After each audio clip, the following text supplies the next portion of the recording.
కోసం ₹1 కోటి, అదే విధంగా మైనారిటీ షాదీఖాన కోసం మా మిత్రుడు ఈర్లపల్లి శంకర్ గారు అడిగినరు. తప్పకుండా వాటిని కూడా మంజూరు చేసి మొగిలిగిద్ద గ్రామాన్ని అభివృద్ధి చేసే బాధ్యత ఈరోజు తెలంగాణ రాష్ట్ర ప్రభుత్వం తీసుకుంటుంది. విద్యకు సంబంధించి ప్రభుత్వం చేపడుతున్న కార్యక్రమాలను ఇంతకుముందే పాఠశాలలో విద్యార్థులతో నేను పంచుకోవడం జరిగింది. నేను ఒకే మాట చెప్పదలుచుకున్నా. తెలంగాణ రాష్ట్ర ప్రభుత్వానికి గత 10 సంవత్సరాల పరిపాలనలో విద్యాశాఖను నిర్లక్ష్యం చేసి నిర్వీర్యం చేసి వేలాది సింగిల్ టీచర్ పాఠశాలలను తండాలలో గూడాలలో మారుమూల పల్లెల్లో మూసివేయడం జరిగింది. యూనివర్సిటీ వైస్ ఛాన్సలర్లు కానీ అధ్యాపకులను కానీ ప్రొఫెసర్లను కానీ అసోసియేట్ అసిస్టెంట్ ప్రొఫెసర్లను కానీ నియమించకపోవడం వల్ల ఈరోజు కాకతీయ ఉస్మానియా లాంటి యూనివర్సిటీలు ప్రతిష్ట కోల్పోయి ఈరోజు విద్యకు పేదలు దూరమయ్యే పరిస్థితి వచ్చింది. అందుకే మన ప్రభుత్వం ప్రజాపాలన వచ్చినెంబడే విద్య మీద పెట్టేది ఖర్చు కాదు, విద్య మీద పెట్టేది పెట్టుబడి ఈ దేశ భవిష్యత్తు తరగతి గదుల్లోనే ఉంది. అందుకే రాష్ట్ర ప్రభుత్వం బడ్జెట్ని 7% 21,000 కోట్ల రూపాయలను విద్యాశాఖకు కేటాయించి ఆ విద్యాశాఖను ముఖ్యమంత్రి అయిన నా దగ్గరనే పెట్టుకొని విద్యను పెంచాలి, విద్యను పేదలకు అందించాలనే లక్ష్యంతో ఈరోజు ప్రభుత్వం చేస్తుంది. ఇదే కాదు, 10 సంవత్సరాలు టీచర్ల బదిలీలు జరగలేదు, 20 సంవత్సరాలు టీచర్లకు ప్రమోషన్లు ఇవ్వలేదు, దాదాపుగా 10 ఏళ్ళు డిఎస్సి నోటిఫికేషన్ ఇవ్వక ఒక్క నూతనంగా కూడా టీచర్లను నియమించలేదు. అందుకే మా ప్రభుత్వం వచ్చిన మొదటి సంవత్సరంలోనే 21,000 మంది టీచర్లకు ప్రమోషన్లు ఇవ్వడమే కాదు 35,000 మంది టీచర్ల బదిలీలు చేసి ప్రతి ప్రాంతానికి ఈరోజు టీచర్లను అందించే ప్రయత్నమే చేసినాం. ఇదే కాదు, మా అధికారుల కృషి వల్ల 10 సంవత్సరాలు నియామకాలు జరగని డిఎస్సి టీచర్ల నియామకం 55 రోజుల్లో 11,000 మంది టీచర్లను ఎల్పీ స్టేడియంకి పిలిచి వాళ్లకు నియామక పత్రాలు అందించి 11,000 మంది నూతన టీచర్లను అందించడం ద్వారా తండాలలో గూడాలలో ఉండే పాఠశాలలను తిరిగి ప్రారంభించే ప్రయత్నం చేసినాం. ఇదే కాదు, young India skills university, young India sports యూనివర్సిటీని ఐటీఐలు నిర్వీర్యం అయిపోతే సాంకేతిక నైపుణ్యాన్ని పెంచాలని 75 ఐటీఐలను ఈరోజు అడ్వాన్స్డ్ టెక్నాలజీ సెంటర్లుగా 2,400 కోట్ల రూపాయలతోని టాటా సంస్థతోని ఒప్పందం చేసుకొని తెలంగాణలో ఉన్న యువకులకు సాంకేతిక నైపుణ్యం నేర్పాలి, ఈ సాంకేతిక నైపుణ్యం ప్రపంచంతో పోటీ పడే విధంగా ఉండాలి అని మన సింగపూర్కి వెళ్ళి సింగపూర్ ప్రభుత్వంతో కూడా ఒప్పందం చేసుకొని సింగపూర్ ప్రభుత్వం నుంచి మన దగ్గర విద్యార్థులకు శిక్షణ ఇచ్చే విధంగా అక్కడి నుంచి ట్రైనింగ్ ఇచ్చే వాళ్ళని తీసుకొచ్చడానికి ఒప్పందం చేసుకున్నాం. ఇయాల అమెరికాలో ఉండే స్టాన్ఫర్డ్ యూనివర్సిటీని కూడా మనం ప్రయత్నం చేస్తున్నాం. మన తెలంగాణలో ఉండే విద్యార్థులకు శిక్షణ ఇవ్వడానికి ఒక ఎంఓయూ చేయాలని ఇవాళ ప్రయత్నం చేస్తున్నాం. ఎందుకంటే ఇవాళ ప్రపంచంలో పోటీ పెరిగిపోయింది. సర్టిఫికెట్లు ఉంటేనో, డిగ్రీలు ఉంటేనో, పట్టాలు ఉంటేనో ఇవాళ ఉద్యోగాలు వచ్చే పరిస్థితి లేదు.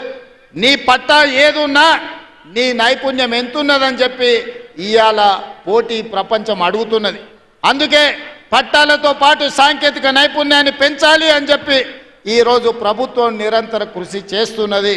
ఆ బాధ్యతను స్వయంగా నేనే పర్యవేక్షిస్తున్నా అని చెప్పి నేను ఈ సందర్భంగా తెలియజేస్తున్నా. ఇదే కాదు, తెలంగాణకు వెన్నెముక రైతులు. ఆ రైతులకు ఆనాటి ప్రభుత్వం, నేను హరగోపాల్ గారిని అనుమతి అడుగుతున్నా, అక్కడ విద్యార్థులు కేవలం ప్రభుత్వ కార్యక్రమాలే మాట్లాడినా, ఇక్కడ ఉన్నదంతా మా పార్టీ కార్యకర్తలు, నాయకులు, రైతులు ఉన్నారు. కాబట్టి కొన్ని రాజకీయపరమైన అంశాలు ఈ వేదిక మీద నేను ప్రస్తావించాల్సిన పరిస్థితి ఉన్నది. తమరి అన్నదా భావించొద్దు. ఎందుకంటే మా కార్యకర్తలు నిరుత్సాహంతో మళ్ళీ ఊరికి పోతారు నేను మాట్లాడకపోతే. సార్ వచ్చిండు, పెద్దసారి చెప్పినట్టే మాకు చదువు చెప్తే ఏం లాభం, రాజకీయం మాట్లాడకపోతే ఎట్లా అని చెప్పి మా వాళ్ళు అనుకునే ప్రమాదం ఉంది. అందుకే కొన్ని రాజకీయపరమైన అంశాలు కూడా ఈ వేదిక మీద నుంచి ప్రస్తావించాల్సిన బాధ్యత నా మీద ఉన్నది. ఆయన ఆనాడు 70,000 కోట్లతోని 2014 జూన్ 2 నాడు మనం రాష్ట్రాన్ని వారికి అప్పచెప్తే 16,000 కోట్ల రూపాయల మిగులు బడ్జెట్తోని ధనిక రాష్ట్రంగా వారికి అప్పచెప్తే 10 ఏళ్లు తిరిగే లోపల 7 లక్షల కోట్ల రూపాయల అప్పులు చేసి ధనిక రాష్ట్రాన్ని దివాలా రాష్ట్రంగా చేసి చివరికి రైతు బంధు పథకాన్ని కూడా ఇవ్వకుండా ఎన్నికలను అడ్డం పెట్టుకొని పారిపోతే నేను ముఖ్యమంత్రిగా బాధ్యత చేపట్టిన ఎంబడే ఆయన గారు ఎగ్గొట్టిన రైతు భరోసా పథకంలో 7,625 కోట్ల రూపాయలు 3 నెలల్లోనే 72 లక్షల రైతుల ఖాతాలో వేసి ఎగ్గొట్టి పారిపోయిన ఆయన కాదు. ఇప్పుడు బాధ్యత తీసుకున్న మీ సోదరుడు మీ రైతు భరోసా పథకాన్ని అమలు చేస్తా అని ముఖ్యమంత్రిగా అధికారం చేపట్టిన 3 నెలల్లోనే రైతు భరోసా పథకం రైతు ఖాతాలో వేసిన. ఇదే కాదు, ఆనాడు 2014లో 1,00,000 రూపాయల రుణమాఫీ అన్నాడు, ఆ తర్వాత 4 విత్తనాలు అన్నాడు. అసలు మిత్తి ఆయన ఆ ఖాతాలు వేసి 5 ఏళ్లకు ఆయన ఇచ్చిందంత మిత్తికే సరిపోయింది. అసలు అట్లనే రైతుల నెత్తి మీద మిగిలిపోయింది. మళ్ళీ 2018లో అదే మాట ఇచ్చిండు. అప్పుడేదో చెప్పినా సోయి లేక ఇప్పుడు మళ్ళా 1,00,000 రూపాయల హామీ ఇస్తున్నా మళ్ళీ మీకు చేస్తాను. అధికారంలోకి వచ్చిన ఎంబడే మళ్ళా పాడిందే పాడరా పాసుపండ్ల దాసరి అన్నట్టు మళ్ళీ 4 విడతలు అన్నాడు, నట్టేట ముంచెండు.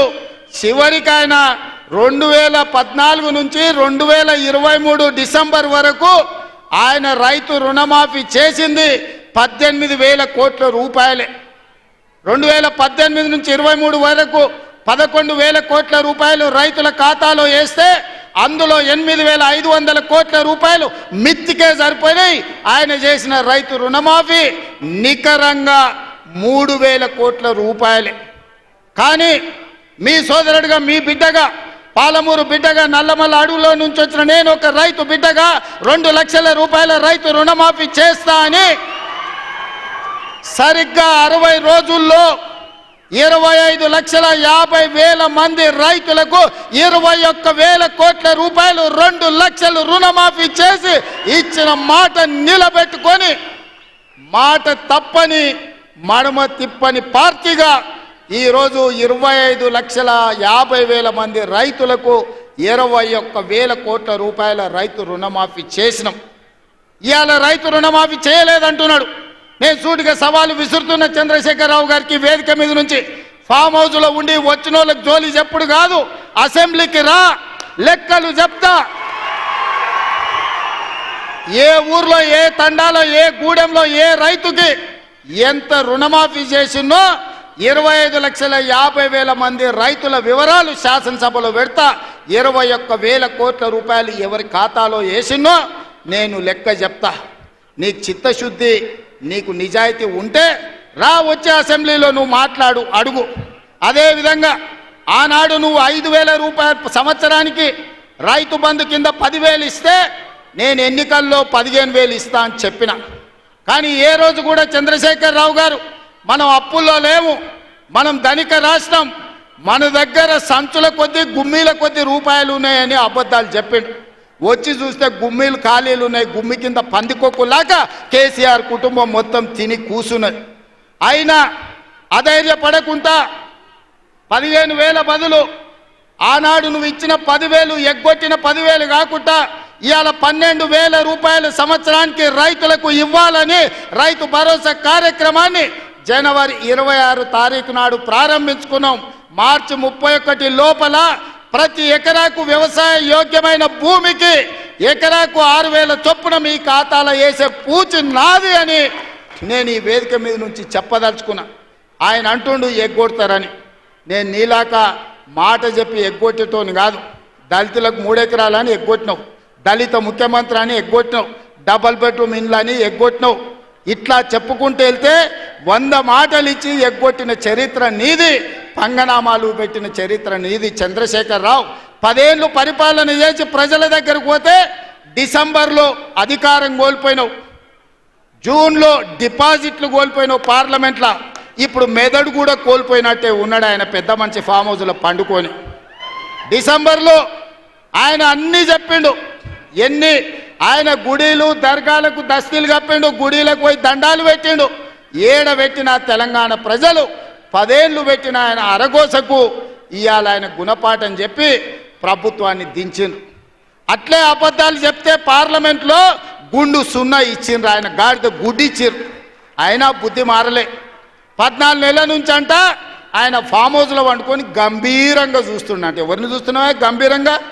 అచ్చోసిన ఆంబోతులాక నీ కొడుకుని అల్లుని ఊరు మీద వదిలినావు. మైసమ్మ మన ఏంది జాంగీర్పీర్ల దర్గాకు వదిలిన మేకపోతులాక ఊరు మీద పడి మేస్తా ఉన్నారు నీ కొడుకు నీ అల్లుడు. మన జాంగీర్పీర్ల దర్గా కోసుకుంటాం కదా మనం, అట్లా జాంగీర్పీర్ల దర్గాను కూడా మోసం చేసిన 100 కోట్లు ఇస్తాను మా శంకర్ చెప్తున్నాడు. ఇవాళ రాజన్న సిరిసిల్ల ఆలయానికి 100 కోట్లు ఇస్తాను, ఆ దేవుణ్ణి మోసం చేసినాం. ఈడ దర్గాను మోసం చేసినాం. పాలమూరులో ప్రాజెక్టులు కడతా అని, పాలమూరు రంగారెడ్డి ఎత్తిపోతలు పూర్తి చేస్తా అని కల్వకుర్తి, భీమా, నెట్టంపాడు, కోయిల్ సాగరు, జూరాల, ఆర్డీఎస్, తుమ్మిళ్ళ ప్రాజెక్టులను కడతా అని చెప్పి పాలమూరుకు మాట ఇచ్చి పాలమూరుని ఎండబెట్టి ఎగవేసిన దుర్మార్గుడివి నువ్వు ఈరోజు సంవత్సరం పూర్తి కాకముందే మా మీద వడేడుస్తురట. ఆయన కోసం ఎదురు చూస్తురట. ప్రజలందరూ బాధ పడుతురట. అయ్యా చంద్రశేఖరరావు గారు, 4 కోట్ల ప్రజలు ఎవ్వరు బాధపడతలేరు. రైతులకు రైతు భరోసా వచ్చింది, రైతులకు రైతు రుణమాఫీ జరిగింది, విద్యార్థులకు ఫీజు రియంబర్స్మెంట్ ఇచ్చినాం, రాజీవ్ ఆరోగ్యశ్రీ 10 లక్షలకు పెంచినాం, పేదలకు ఇండ్లల్లా 200 యూనిట్లు ఉచిత కరెంట్ ఇచ్చినాం, ఆడబిడ్డలకు 500 రూపాయలకే సిలిండర్ ఇచ్చినాం. అదేవిధంగా ఆడబిడ్డలకు ఆర్టీసీలో ఉచితంగా బస్సు ప్రయాణం ఇచ్చినాం. 120 కోట్ల మంది ఆడబిడ్డలు ఈరోజు తెలంగాణ రాష్ట్రంలో ఉచిత బస్సు ప్రయాణం చేస్తున్నారు. దానికి 4,000 కోట్ల రూపాయలు ఖర్చు పెట్టినాం. ఇవాళ 10,000 కోట్ల రూపాయలు రాబోయే మార్చి 31 లోపల రైతు భరోసా పథకం కింద పేదల ఖాతాలో వేస్తాం. ఉపాధి హామీ కూలీలకు కూడా ఇవాళ ప్రతి కుటుంబానికి 12,000 రూపాయలు ఇచ్చినాం. ఇదే కాదు, తెలంగాణ సమాజానికి నిరుద్యోగ సమస్య, అలాంటి నిరుద్యోగ సమస్యను పరిష్కరించడానికి మొదటి సంవత్సరంలోనే 55,143 ప్రభుత్వ ఉద్యోగాలు ఇచ్చి దేశంలోనే చరిత్ర సృష్టించిన రాష్ట్రం తెలంగాణ రాష్ట్రం. నువ్వు 10 ఏళ్ళు ఇవ్వలేని ఉద్యోగాలు మొదటి సంవత్సరంలోనే 55,143 ఉద్యోగాలు ఇచ్చిన చరిత్ర మాది. వీటన్నిటి మీద నీకు చిత్తశుద్ధి ఉంటే, నీ నాయకత్వం మీద నీకు నమ్మకం ఉంటే నువ్వు రా అసెంబ్లీలకు. ఈ వివరాలన్నీ అసెంబ్లీలో పెడతా, చర్చ చేద్దాం. ఆయన కొడితేనంట బలంగా కొడతాడంట. సరిగ్గా నిలబడేది నేర్చుకోని ఆయన కట్టె లేకుండా. నీ పరిస్థితి ఎట్లుందో తెలంగాణ సమాజానికి తెలియదా? నువ్వు తూగుతున్నావా, సోగుతున్నావా, నువ్వు నిలబడగలిగే పరిస్థితిలో ఉన్నవా? ఆయన బలంగా కొడతాడంట, ఆయన లేచి వస్తాడంట. సోషల్ మీడియాలో నాకు ఆయనకు పోటీ పెడతానంట, ఆయనకు లైక్లు ఎక్కువ వచ్చినాయంట టిక్టాక్లో. 10 ఏళ్ళు ముఖ్యమంత్రి చేసినోడు, కేంద్ర మంత్రి చేసినోడు ఇవాళ టిక్టాక్లో కేసీఆర్కు రేవంత్ రెడ్డికి పోటీ పెడితే ఆయనకు లైక్లు ఎక్కువ వచ్చినాయంటే నాకు తక్కువ వచ్చినాయంటే ఇవాళ వాళ్ళ కార్యకర్తలతో మాట్లాడుతున్నాను. నేను అడగదలుచుకున్నా, ఆ మధ్యలో బాలీవుడ్లో కూడా సల్మాన్ ఖాన్కు, రాఖీ సావంత్కు కూడా టిక్టాక్లో పెడితే రాఖీ సావంత్కి ఎక్కువ లైకులు వచ్చినాయి. అంత మాత్రాన ఆమె సల్మాన్ ఖాన్ కంటే గొప్ప నటుడు నటురాలు అనేవారని అనుకుంటారా? ఇవాళ చివరికి ప్రజలు తిరస్కరించి ప్రజలు డిపాజిట్లు జప్తు చేస్తే ముఖం జల్లక ఫామ్ హౌస్లో వండుకున్న చంద్రశేఖరరావు సోషల్ మీడియా టిక్టాక్లో నాకు లైక్లు వచ్చినాయని చెప్పుకునే పరిస్థితికి వచ్చిందంటే ఆయన మానసిక పరిస్థితి ఎట్లుందో తెలంగాణ సమాజం అర్థం చేసుకుంటుంది. పెద్ద మనిషి ఆయన వయసులో, నేనేం కాదంటలేను. ఆయన పిల్లలు యమకింకర్లాగా తయారై ఊరు మీద పడి మేస్తున్నారు. ఫస్ట్ నీ కొడుకుని అల్లుని కంట్రోల్లో పెట్టు చంద్రశేఖరరావు. నువ్వు రా సభకు 5 తారీఖు నాడో 6 తారీఖు నాడో స్పీకర్ గారు అనుమతి తీసుకొని ఏబిసిడి వర్గీకరణ మీద మా మాదిగ సోదరుల 35 ఏళ్ల పోరాటం, అదేవిధంగా 100 సంవత్సరాలు బ్రిటిషర్స్ ఉన్నప్పుడు కులగణన చేసిరు. 100 ఏళ్ల వరకు బలైన వర్గాలు ఎంతమంది ఉన్నారో వాళ్ళ లెక్క వాళ్ళకే తెలియదు. ఎంతోమంది ప్రధానమంత్రులు, ముఖ్యమంత్రులు మారినారు కానీ బీసీల లెక్కలు తేల్చలేదు.